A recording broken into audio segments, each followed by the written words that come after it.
आज जो हमारे गेस्ट है अभी यहाँ पर पीछे बैक स्टेज पर, उनको आपने जब भी YouTube पे देखा होगा, हमेशा हंसते हुए देखा होगा. Please give an energetic and warm welcome to the one and only Amogh Leela Prabhu ji.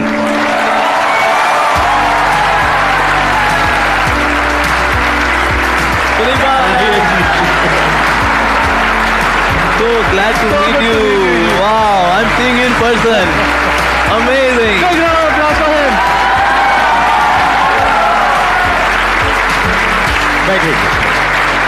Thank you.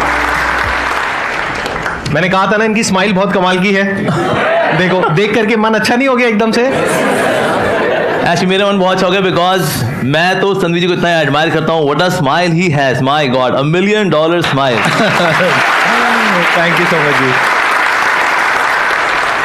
तो अब आप लोगों के माइंड में जो भी क्वेश्चंस हैं, जो भी आप इनसे पूछना चाहते हैं, प्लीज गो अहेड. मेरा क्वेश्चन है, अभी मतलब मेरे हस्बैंड बाहर बैठे हैं तो मैं उनसे ये पूछ रही थी कि मैं उनसे पूछूं क्या, तो उन्होंने कहा तू यही पूछना जो तू हमेशा मेरा दिमाग खाती रहती है बाहर पूछ के.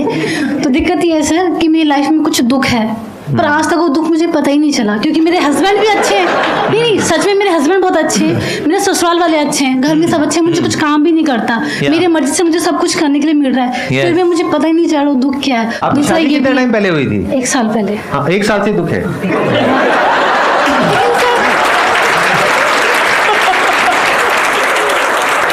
एक्चुअली शादी ऐसा नहीं कि शादी की वजह से ही दुख होते हैं. बहुत अच्छे ऐसे भी गृहस्थास हैं, they are very happy in household life. So actually दुख भला किस वजह से होता है? जैसे फॉर एग्जाम्पल अगर किसी को अगर पिंपल हुआ हो, ठीक है, कोई इसको आगे बुगली बुगली उश कर दे, बुगली बुगली गंदे बदतमीज, पर एक्चुअली उसके बुगली बुगली उश करने से पेन नहीं है, ये मेरे खुद के पिंपल की वजह से पेन है एक्चुअली, राइट. तो इसलिए हमारा क्योंकि मन ही इतना लो क्लास हो रखा है, इसलिए कोई भी आके हमारी खुशियों कभी भी छीन सकता है एक्चुअली. तो जब मन के अंदर वायरसेस होते हैं ना, तो आप कुछ भी ढंग का नहीं कर पाते, और कभी और कौन कब आपको दुख दे जाए कुछ नहीं पता. ये औरों की वजह से दुख नहीं है, ये दुख वास्तव में मेरी वजह से है. तो इससे हमें अपने मन को चंगा करना पड़ेगा. मेरे पास एक समय एक फैमिली आई थी, उन्होंने बोला कि हमारी बहू है जी बड़ा दुखी रहती है. मैंने कहा क्यों दुखी रहते हो आप? मैंने कहा आपके पति अच्छे नहीं है. कहते नहीं जी बहुत अच्छे पति है मेरे, एकदम देवता स्वरूप मेरे पति हैं. मैंने कहा फिर आपके इन लॉज दुखी करते होंगे. मैंने कहा देखिए इन लॉज होते हैं, माता पिता होते हैं. नहीं बिल्कुल माता पिता से ज़्यादा प्यार करते हैं मेरे को, ऐसा मत बोलिए आप. मैंने कहा अच्छा. मैंने कहा ये बच्चे तंग करते होंगे. मैंने कहा बच्चे देखो कलयुग का प्रोडक्ट है सबके सब, ये तो क्या इसलिए नहीं जी ऐसा मत बोलिए आप, मेरे बच्चे बहुत अच्छे हैं. मैंने कहा अच्छा फिर फाइनेंशियल क्राइसिस रहते होंगे. मैंने कहा देखिए लक्ष्मी तो सिर्फ नारायण के चरणों में ही स्टेबल रहती है, बाकी जगह तो कभी आनी है कभी जानी है. जो राजा है वो रंग है, जो रंग है वो राजा है. कि नहीं ऐसा नहीं है, बहुत पैसा है हमारे पास, financially I am also fine. मैंने कहा फिर आपकी हेल्थ खराब रहती होगी. मैंने कहा देखिए कलयुग के शरीर हैं ये, घुटनों के दर्द, लोअर बैक पेन. मैंने कहा नहीं ऐसा नहीं है, बहुत तगड़ी हूँ, ऐसे दबा दूँ जान निकाल दूँ किसी की. अच्छा ये बढ़िया है. मैंने कहा फिर दिक्कत क्या है आपको? ये दिक्कत ये है जी मैं चाहती हूँ हम लोग यूएस में सेटल हो जाए. मेरे हस्बैंड कहते हैं नहीं हम इंडिया में ही रहेंगे. ये सोच के मैं दुखी रहती हूँ. तो ये मन का स्वभाव है. जैसे आपने देखा कभी ना जब सौंफ दांतें फंस जाती है, बार बार जीभ कहाँ जाती है? जहाँ सौंफ फंसी होती है, बाकी दांतों में नहीं घूमती वो. और ये कैसे जहाँ दिक्कत है वही, यही मन है. एक्चुअली मेरा क्वेश्चन ये है कि जैसे कलयुग में तो भक्ति की बहुत ज़्यादा ज़रूरत है, बहुत ज़्यादा, एंड ये मैंने अपने एक्सपीरियंस से बोल रही हूँ. तो मेरा ये है कि अगर जैसे हमें बहुत सारी नेगेटिविटीज़ आती हैं, तो अब क्या होता है कि भक्ति हमें हेल्प करता है कि हम अपनी जो भी हमारी नेगेटिविटीज़ हैं हम उससे तो हम कर लेते हैं, अपना हेल्प कर लेते हैं.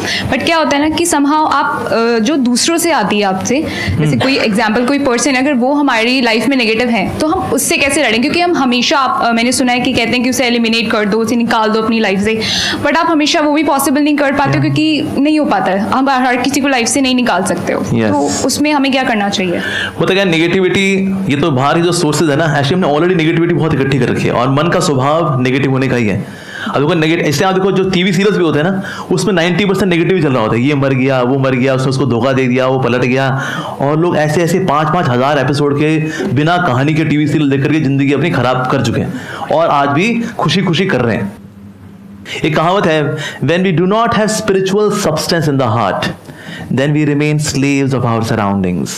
हम अपनी परिस्थितियों के गुलाम बन क्यों रहते हैं? Because I don't have spiritual substance in my heart. तो इससे बहुत जरूरी है कि हम उस spiritual substance पे काम करें. पर वो जब नहीं होता, then we get provoked very easily. जैसे हम देखा कभी कभी क्रिकेट में है ना, बॉलर होता है अपील करता है आउट, अंपायर बोले वाह यार क्या अपील किया भाई, आउट है यार. ऐसा होता है. नो बोले कितनी अच्छी अपील कर ले, अंपायर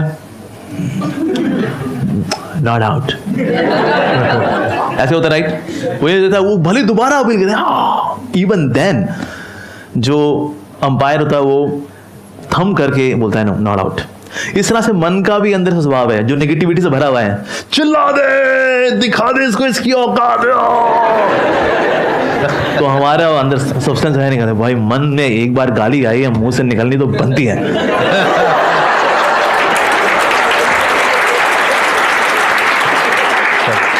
और होता क्या है, when you have that spiritual substance in the heart, ये जो भक्ति से जो मिलने वाला जो substance है, ये इतना condensed होता है actually, वो आपको ठहराव देता है कि जो भी provocations आती है, when negative person is inciting you to behave in a negatively,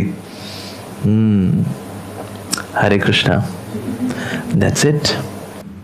देखिए बेसिकली क्या होता है कि हम चाहे उसको भक्ति कहें, चाहे स्पिरिचुअलिटी कहें, चाहे राइट अंडरस्टैंडिंग कहें of the scriptures, but the point is कि जब अंदर से आप स्ट्रांग होते हो, अंदर से आपको स्ट्रेंथ मिलती है, तो दो चीजें होती हैं। या तो ये जो नेगेटिव लोग होते हैं वो जब आपके पास में आते हैं तो ज्यादा देर तक वो आपके साथ नहीं रह सकते, वो अनकंफर्टेबल होने लग जाएंगे, आप नहीं होगे, वो होने लग जाएंगे, तो वो अपने आप ही दूर हो जाएंगे। लेकिन कई बार लाइफ में ऐसी सिचुएशंस आएंगी जब कोई ऐसे लोग आपको मिलेंगे, वो आपके ऊपर अटैक करने लग जाएंगे, that could be verbally, physically और in any way which is not right. उस वक्त आपको लड़ने की स्ट्रेंथ चाहिए, वो स्ट्रेंथ भी आपको स्पिरिचुअलिटी से मिलेगी। Then you need to have that kind of a frame of mind कि बड़े आराम से ठंडे दिमाग से सोच करके समझ करके फिर आपको लड़ना है। जैसे महाभारत में भगवान कृष्ण ने बोला अर्जुन को लड़ने के लिए, ये थोड़ी कि भागने के लिए, जब लड़ने का मौका आ गया है तो लड़ना भी है। तो ऐसा नहीं है कि there is one solution for all kinds of situations, there are different kinds of people and we need to deal it in a different way. For example, आप कहीं पे जॉब करते हो और वहां पे मान लेते हैं कोई बॉस है आपका और वो आपसे बदतमीजी से बात कर रहा है, वहां पे you need to have that kind of strength कि आपको उसके सामने खड़े होकर के बोलना है, चाहे सबके सामने चाहे अकेले में, इनफ इज इनफ, आज के बाद में दोबारा से मेरे से इस तरीके से बात नहीं करनी है। सिंपल, यही तो बोलना है। इसके लिए भी तो स्ट्रेंथ चाहिए ना। तो वो स्ट्रेंथ कहां से आती है? जब हमारे अंदर एक कॉन्फिडेंस होता है कि हाँ मेरे साथ में या तो कोई है, दैट कुड बी भगवान, शक्ति, या फिर अगर मैं कुछ सही करूंगी तो मेरे साथ में गलत हो कैसे सकता है। हाँ, शॉर्ट टर्म में हो सकता है, लॉन्ग टर्म में हो ही नहीं सकता, अगर मेरी नीयत साफ है तो। ठीक है, ठीक है।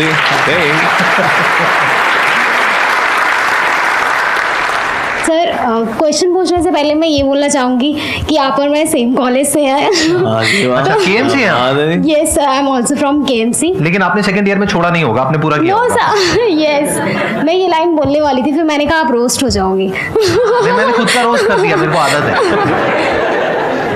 तो सर माय क्वेश्चन इज कि स्पिरिचुअलिटी या इससे रिलेटेड जो भी चीज़ें हैं, ये मोस्टली हमें तभी याद आता है जब हम या गुस्से में होते हैं या सैड होते हैं। ये चीज़ें जब हम पार्टी कर रहे होते हैं, एंजॉय कर रहे होते हैं, तब हम नहीं सोचते कि क्या है स्पिरिचुअलिटी या हमें मेडिटेशन करना चाहिए। तो सर कैसे हम इसे अपनी लाइफ में इम्प्लीमेंट कर सकें कि या तो हम बहुत खुश हो या बहुत दुखी हो, बट एक बैलेंस रहे, और कैसे हम अपने स्पिरिचुअलिटी की जर्नी को स्टार्ट करें और उसे परस्यू करते रहें। एक्चुअली ना ये इसमें दो दोष ऐसे आप लोगों का नहीं है, दोष है मीडिया का।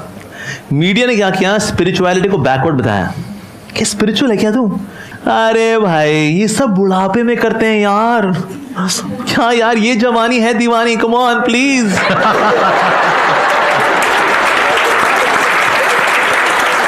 तो मीडिया में ऐसे दिखाते हैं, किसी को दिखाना होगा ना कोई जाहिल आदमी है, बेवकूफ आदमी है, वो ऐसा कर होगा, अरे टन टन टन, और एक जीनियस आदमी बड़ा हैंडसम गुड लुकिंग क्या आएगा, I am a self made man, मैं जो हूं अपने दम पे हूं, और ये दिखाते ये है पॉजिटिव कैरेक्टर। और जो भगवान को मानने वाला है बेसिकली क्या है, नॉट सो इंटेलिजेंट।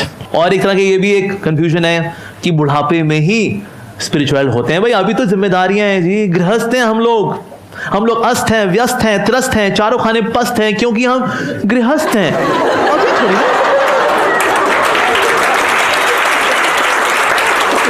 तो पहले तो हमें इस भ्रम से निकलना है that spirituality is for old age.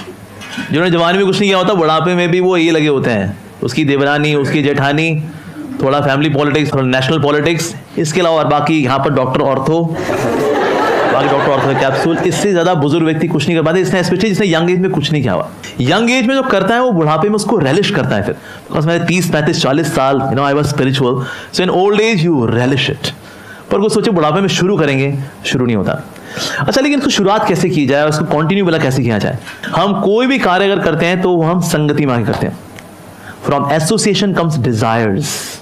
अब लोग जैसे कहीं सिंपल लोग हैं ना, आते हैं गांव से आए या शहर में आए, वो कभी दारू नहीं पीता था, वो तो दूध पीता था। यहाँ पर आया शहर में, भैया इलायची फ्लेवर दूध दे दो भैया, उसके दोस्त को क्या दूध पीता है, अबे दारू पिया कर लल्लू। And then he gradually develops the desire to have wine. Association, संगति, राइट? तो इसलिए कोई भी कार्य अगर संगति से होता है तो फिर स्पिरिचुअलिटी भी कैसे होगी? संगति से। अभी वो जो दारू पीने वाले लोग भी है ना, वो संगति में जो पीते हैं ना, तो उनको दारू का नशा चढ़ता है। संगति। आपने दारू के बारे में इतना बोल दिया, कुछ लोगों के मुंह से लार टपक रही है, मैं देख रहा हूँ। ये पूरा गीला गीला कर दिया उन्होंने यहाँ पे। तो जब दारू का जब नशा चढ़ता है तो संगति में चढ़ता है, तो स्पिरिचुअलिटी का नशा भी कैसे चढ़ेगा?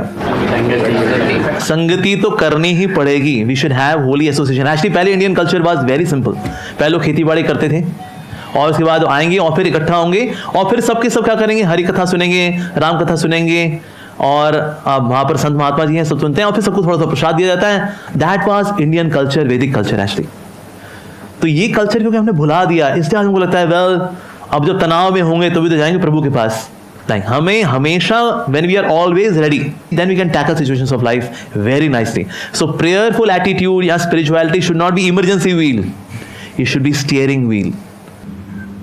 मान लो आपको कोई who is your near and dear, whom you love the most? Mother. ठीक है, मैंने आपकी मदर को किडनैप कर लिया अगर, ठीक है, और आपके घर में मैंने सीसीटीवी कैमरा लगा दिया मैंने, कि क्या नाम आपका?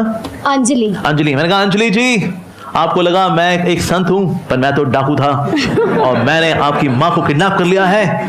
अगर आपने रोज आधा घंटा भगवद्गीता पढ़ी और आधा घंटा भगवान का नाम लिया तो आपकी माँ को कुछ नहीं होगा, लेकिन जिस दिन ये नहीं हुआ तो सोच लेना फिर। तो आपके पास कोई गप्पबाजी करने के लिए आएगा ना, कहता है अरे बाबा प्लीज जाओ, I am to do this. वो अमोगिला वो आए थे संदीप जी के शो में, हमें नहीं पता था उनकी असलियत, मेरी माँ को किडनैप किया उन्होंने, घर पे सीसीटीवी कैमरा लगाया हुआ है, उसको करना है ये अभी। टाइम निकलेगा, 100% निकलेगा, because your mother is priority और उनकी वजह से वो spiritual activity will become priority और उसके लिए टाइम निकलेगा ही निकलेगा। उसके बाद कोई बोलेगा अरे नेटफ्लिक्स से पिक्चर आई हुई है लाल सिंह चड्ढा, आओ। अरे नहीं भाई नहीं, प्लीज ये CCTV camera, oh no, time निकलेगा, राइट? मेरे माइंड में वैसे एक क्वेश्चन आ रहा है, जस्ट क्यूरियस टू नो, अगर आप बताना चाहें तो दैट्स ओके, अगर नहीं तो कोई बात नहीं। Feel free. तो जब से आप इस बात पे आए जी, उससे पहले जैसे मैंगो पीपल हम सब हैं वैसे ही थे आप, या हमसे थोड़ा अलग थे? मतलब शुरू से ही कुछ अलग थे? नहीं, आई वाज आल्सो नॉवल। मैं आप लोगों से, मैं ऐसा नहीं मैं वीनस या मार्स से यहाँ उतरा हूँ, मैं बिल्कुल मैं मतलब 14 फरवरी को आप भी मतलब पूरा वो मैं बताता हूँ उसकी वजह इसमें क्या है। वैसे तो मैं बिल्कुल नॉर्मल ही था, पर ना मेरी लाइफ में थोड़ा ट्विस्ट ये हुआ कि 14 फरवरी के बाद 15 फरवरी को लोग बहुत काउंसलिंग लेने के लिए आया करते थे। 14 फरवरी को लोग कर करा लेते हैं जो करना होता है उनको, दिल टूटे हुए जो होते हैं वो 15 फरवरी को आते हैं। So somehow by arrangement of the Lord, पता नहीं क्या कहेंगे, I was like love guru, you know love guru. तो टूटे दिल वाले ना आते, यू नो हम जब किसी से सच्चा प्यार करते तो हमें सच्चा प्यार क्यों नहीं मिलता? और फिर मैं उनकी काउंसलिंग करना, मैंने कहा इट्स ओके यार, ये सब लड़के ऐसे ही होते हैं। ये मतलब इस बात पे आने के बाद या पहले? ना, ये पहले की बात है। अच्छा, पहले ही लोग स्टार्टिंग में बात मैं ये देखा करता, मैं कहा ये दुखियारी लड़के भी आते हैं, दुखियारी लड़कियां भी आती हैं, ये उनको गबड़गोची करते हैं, उनके साथ गबड़गोची। मैं कहा ये मामला यार ये बहुत गड़बड़ है, इसमें कोई प्यार नहीं है। नोबडी लव्स एनीवन, सब खुद से प्यार करते हैं एक्चुअली। तो ये वैलेंटाइन डे कुछ नहीं होता कि जब तक तुम मेरी इंद्रिय को तृप्त करती रहोगी, आई लव यू, और तुम भी अगर करते रहोगे आई लव यू टू। मैं कहा यार ये तो बहुत गड़बड़ मामला है। सो although I live like a normal human being, पर मैंने खुद को चुना नहीं to become a love Guru giving counselling to टूटे दिल वाले लोग, लेकिन लाइफ समहाउ ऐसे अनफोल्ड हुई। मैं कहा यार ये टूटे दिल वाले लड़कियां भी हैं, टूटे दिल वाले लड़के भी हैं, मैं कहा मामला तो बड़ा खोखला है यार। So I was also like a normal human being, but by God's grace I learned by hearing and observation. मैंने एक चीज नोटिस करी कि जो भी लोग इस्कॉन से जुड़े या ये स्पिरिचुअल जर्नी से जुड़े हुए हैं, उनके चेहरे पे आप अगर नोटिस करोगे तो एक अलग तेज है। पहले लगता था वो आर्टिफिशियल स्माइल है, लेकिन अब लगता है ये इनर स्माइल है। तो ये कोई ऐसा नहीं है मैन मेड है या कुछ वो दिखाने के लिए करते हैं। तो अब जैसे मैं जॉब में हूँ, तो प्रॉब्लम क्या होती है, जैसे रात को हम लोग अपना काम खत्म किया उसके बाद सो गए, तो सुबह मॉर्निंग होते ही या पूरी रात में यही टेंशन रहती है कि कल अपने को ये काम करना है। तो उस चीज़ को लेके कहीं ये चीज़ मेंटेन नहीं हो पाती चेहरे पे, या नॉर्मल लाइफ में भी पूरी टेंशन रहती है हर टाइम पे। तो वो कैसे मैनेज करें या उस चीज़ को कैसे डील करें, ये एक मेन क्वेश्चन है मेरा। कुछ चीज़ें हैं जो आपके वश में हैं और कुछ चीज़ें हैं जो आपके वश में नहीं है। जो चीज़ें आपके वश में है, क्या उसकी टेंशन आपको लेनी चाहिए? नहीं, आपके वश में है ना, तो काहे की टेंशन लेनी? अच्छा, फिर दूसरा सेक्शन है, क्या आपके वश में नहीं है, क्या उसकी टेंशन लेनी चाहिए? नहीं, वो वश में ही नहीं है। तो ये तनाव भला होता क्यों है? यही तो है दो सेक्शंस, एक मेरे वश में है, एक मेरे वश में नहीं है। तो जो मेरे वश में नहीं है, जब मैं उसको खींच करके अपने वश वाले सेक्शन में लाना चाह रहा होता हूँ ना, ये एक्सरसाइज स्ट्रेस लेकर के आती है। बस ये एक्सरसाइज छोड़नी है हमको, कि जो चीज़ मेरे वश में नहीं है, से for example you love somebody, उसके बाद वो आपको धोखा देता है, ठीक है, उसका वो किसी और से इन्फ्लुएंस हो गया, ये हमारे वश में नहीं है। हमारे वश में क्या था? उस रिश्ते को अच्छे से निभाना, वो हमारे वश में था। तो इसीलिए जब आप ये चीज़ समझ लेते ना, कभी आपको ऐसे कोई दिक्कत हो, ये पेन कॉपी पेन लेकर बैठ जाओ, लाइन खींचो बीच में, क्या वश में है क्या वश में नहीं है। That's a simple activity and start working on it, आपका स्ट्रेस कम हो जाएगा। अब वो जितने लोग भी तनाव में रहते हैं ना, जितने भी कंट्रोल फ्रीक्स हैं, ये तनाव में रहेंगे, बिकॉज यार ऑलवेज कंट्रोलिंग, मैं लोगों को कंट्रोल कर लूँ, स्थितियों को, परिस्थितियों को कंट्रोल, फिर चीज़ें जब कंट्रोल के बाहर जाती हैं, उससे भी तनाव आता है। दूसरे हैं परफेक्शनिस्ट, इनको भी बहुत तनाव आता है, बिकॉज सबको उनको चाहिए एवरीथिंग 10/10, सबको 10/10 होना चाहिए। मेरी एजुकेशन 10/10, मेरी सैलरी 10/10, मेरी सेविंग्स में 10/10, मेरी गाड़ी 10/10, मेरी वाइफ 10/10, मेरा पड़ोसी 10/10, पड़ोसी की पत्नी 10/10।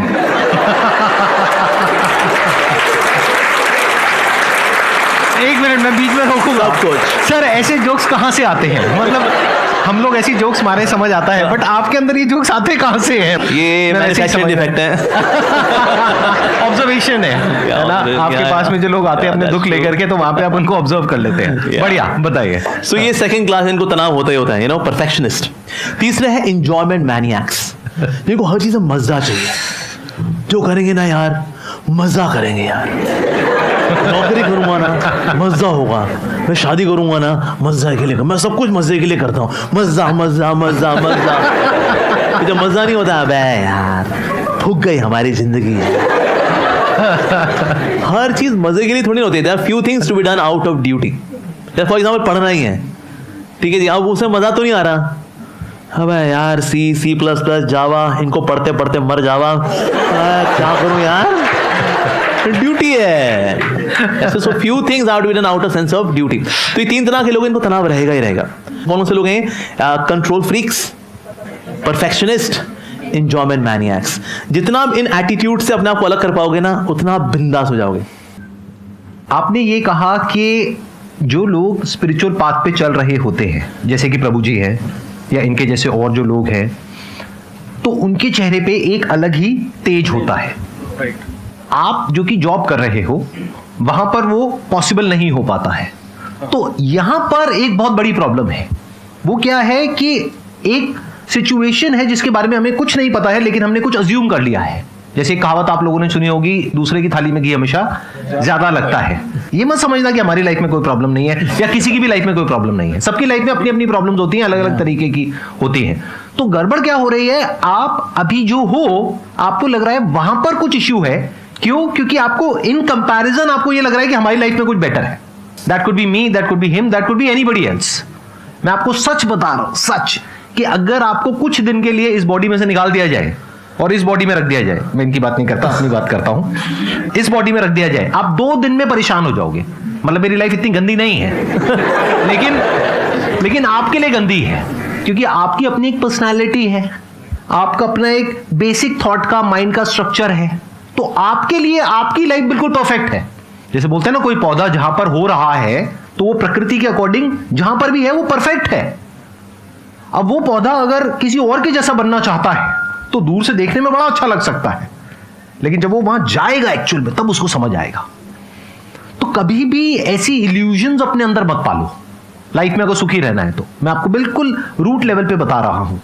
हम सबके अंदर कुछ इल्यूजन्स हैं, हम सबके अंदर माइंड में कुछ आइडल्स हैं कि अरे वो है वो है वो है वो है वो है, उसकी लाइफ तो बहुत बढ़िया है, वो तो अंदर से बहुत ऐसा है, वो तो ऐसा है, वो तो वैसा है, वो तो अरे मैं तो ऐसा हूं, मैं तो वैसा हूं। ना भैया ना, ऐसा कुछ नहीं है। इस गलतफहमी से बाहर आ जाओ जितनी जल्दी आ सकते हो। आप जो हो, जैसे हो, परफेक्ट हो। अच्छा, मैं आपसे एक सवाल पूछता हूं सिंपल सा। आज आपकी एज कितनी है? 29। आई एम अज्यूमिंग कि अच्छी खासी आपकी सैलरी होगी। हाँ, डिसेंट है सर। डिसेंट है। तो जब आप 17-18 साल के थे, क्या आपने सोचा था कि आज आप इस लेवल पे होंगे? चार्टर्ड बनने के बाद जो सोचा था उसके डबल पे तो एटलीस्ट हूं मैं। जो सोचा तो था, जितना आपने सोचा था उसके आप अभी डबल पर हो। राइट। अगर हम 10 साल पीछे चले जाए तो हाँ, बल्कि 10 साल पीछे तो ये भी क्लियर नहीं होगा कि पता नहीं जॉब भी लगेगी या नहीं लगेगी, पता नहीं सीए भी कंप्लीट होगा या नहीं होगा, पता नहीं कितने अटेम्प्ट्स में होगा। जी। राइट, ऐसे सब थॉट चल रहे थे। राइट। तो आज आपको उससे डबल मिल चुका है जितना आपने सोचा था। राइट। लेकिन अब प्रॉब्लम की जड़ क्या है? सोचो, प्रॉब्लम की जड़ अगर देखा जाए तो एक ही है। If you start comparing yourself with someone else, that could be anyone, that could be a guru, that could be an idol, that could be a person, that could be your friend, your relative. मेरी salary जितना मैंने सोचा था उससे तो double है, लेकिन वो मेरे परिवार में वो है ना, उसकी 10 गुना है। ये प्रॉब्लम है कि मेरी लाइफ वैसे तो बहुत बढ़िया है, लेकिन इनकी लाइफ मेरी लाइफ से भी बहुत बढ़िया है। काश मेरी लाइफ ऐसी होती। आपको 4 दिन के लिए ऐसी लाइफ मिल जाएगी ना, तब आपको समझ में आएगा कि कितनी तपस्या करनी पड़ती है, सुबह कितने बजे उठना पड़ता है, कितना कुछ करना पड़ता है। इसमें कुछ आप ऐड करना चाहेंगे? एक्चुअली इसमें एक और चीज़ है जो कि बहुत अच्छी चीज़ हाईलाइट किया संदीप जी ने कि ना, we all have our own individuality, और उस इंडिविजुअलिटी की ना कभी इंसल्ट नहीं करनी चाहिए। God has made each and every soul unique. When we compare ourselves कि हम भी वैसे बन जाएं, आप इंस्पिरेशन ले सकते हैं किसी से। मान लो को संदीप से इंस्पिरेशन लेता है अगर कि कितना अच्छा समझाते हैं, इंस्पिरेशन ले ले। इंस्पिरेशन लेने के लिए कोई मनाही नहीं है, लेकिन हम जब वैसा ही बनना चाहते हैं, अपनी इंडिविजुअलिटी को इनहाइलाइट करना चाहते हैं, that will lead to stress. Thank you Prabhu ji यहाँ पर आने के लिए। मुझे बहुत अच्छा लगा आपसे मिलकर। मुझे बहुत अच्छा लगा आपसे मिलकर के। Big round of applause.